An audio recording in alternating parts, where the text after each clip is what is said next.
1 Samuel chapter 17. Now the Philistines gathered their forces for war and assembled at Socoh in Judah.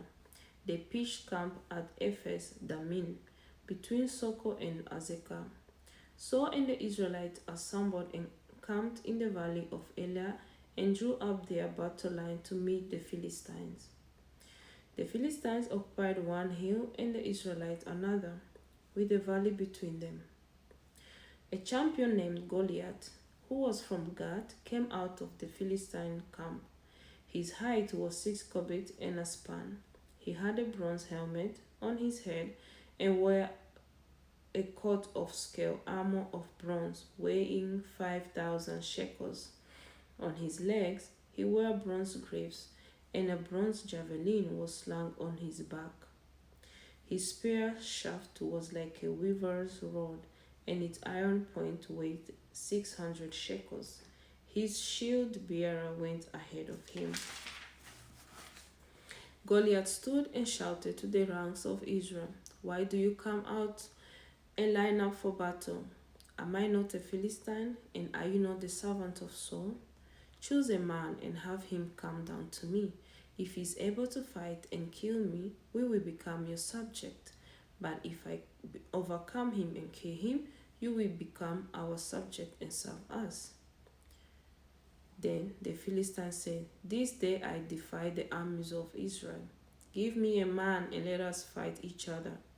On hearing the Philistines' words, Saul and all the Israelites were dismayed and terrified. Now David was the son of an Ephrathite named Jesse, who was from Bethlehem in Judah. Jesse had 8 sons, and in Saul's time he was very old. Jesse's 3 oldest sons had followed Saul to the war. The firstborn was Eliab, the second Abinadab, and the third Shammah. David was the youngest. The 3 oldest followed Saul, but David went back and forth from Saul to tend his father's sheep at Bethlehem. For 40 days the Philistine came forward every morning and evening and took his stand.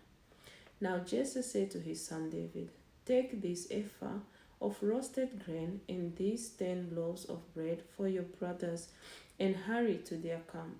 Take along these 10 cheeses to the commander of their unit. See how your brothers are and bring back some assurance from them. They are with Saul and all the men of Israel in the valley of Elah, fighting against the Philistines." Early in the morning David left the flocks in the care of a shepherd, loaded up and set out, as Jesse had directed. He reached the camp as the army was going out to its battle positions, shouting the war cry. Israel and the Philistines were drawing up their lines facing each other. David left his things with the keeper of supplies, ran to the battle lines, and asked his brothers how they were.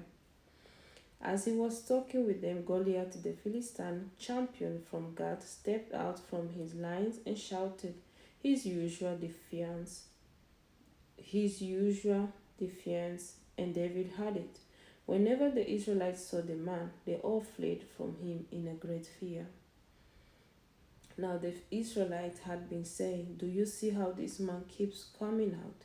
He comes out to defile Israel. The king will give great wealth to the man who kills him. He will also give him his daughter in marriage and will exempt his family from taxes in Israel." David asked the men standing near him, "What will be done for the man who kills this Philistine and removes this disgrace from Israel? Who is this uncircumcised Philistine that he should defile the armies of the living God?" They repeated to him what they had been saying and told him, "This is what will be done for the man who kills him."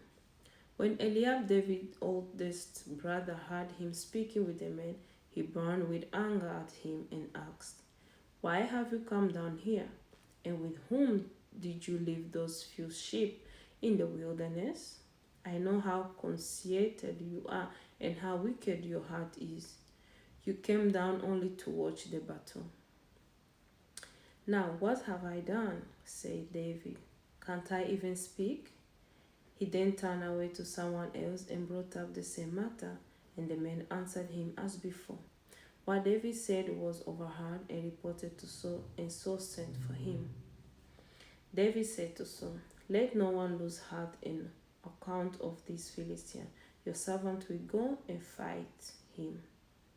Saul replied, "You are not able to go out against this Philistine and fight him.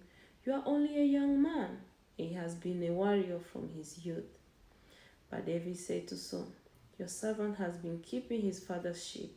When a lion or a bear came and carried off a sheep from the flock, I went after it, struck it, and rescued the sheep from its mouth. When it turned on me, I seized it by its hair, struck it, and killed it. Your servant has killed both the lion and the bear. This uncircumcised Philistine will be like one of them, because he has defied the armies of the living God. The Lord who rescued me from the power of the lion and the power of the bear will rescue me from the hand of this Philistine." So said to David, "Go, and the Lord be with you." Then Saul dressed David in his own tunic. He put a coat of arms on him and a bronze helmet on his head. David fastened it on his sword over the tunic, tried walking around because he was not used to them. "I cannot go in these," he said to Saul, "because I'm not used to them."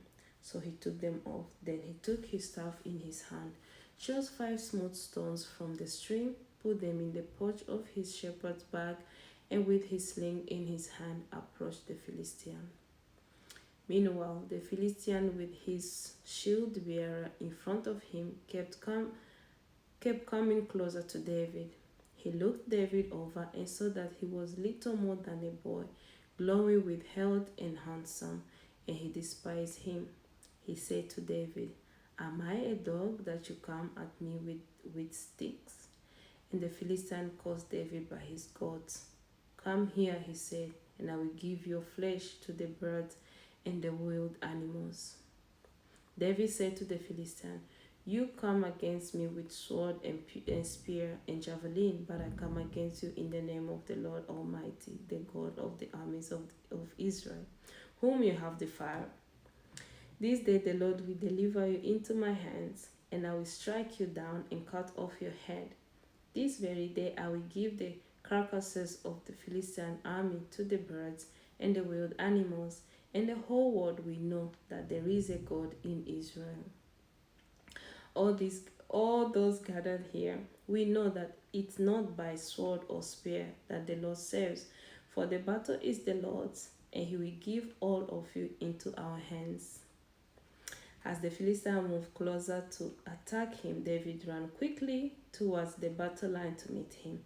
Reaching into his bag and taking out a stone, he slung it and struck the Philistine on the forehead. The stone sank into his forehead, and he fell face down on the ground. So David triumphed over the Philistine with a sling and a stone. Without a sword in his hand, he struck down the Philistine and killed him. David ran and stood over him. He took hold of the Philistine's sword and drew it from the shield. After he killed him, he cut off his head with a sword. When the Philistines saw that their hero was dead, they turned and ran. Then the men of Israel and Judah surged forward with a shout and pursued the Philistines to the entrance of Gath and to the gates of Ekron.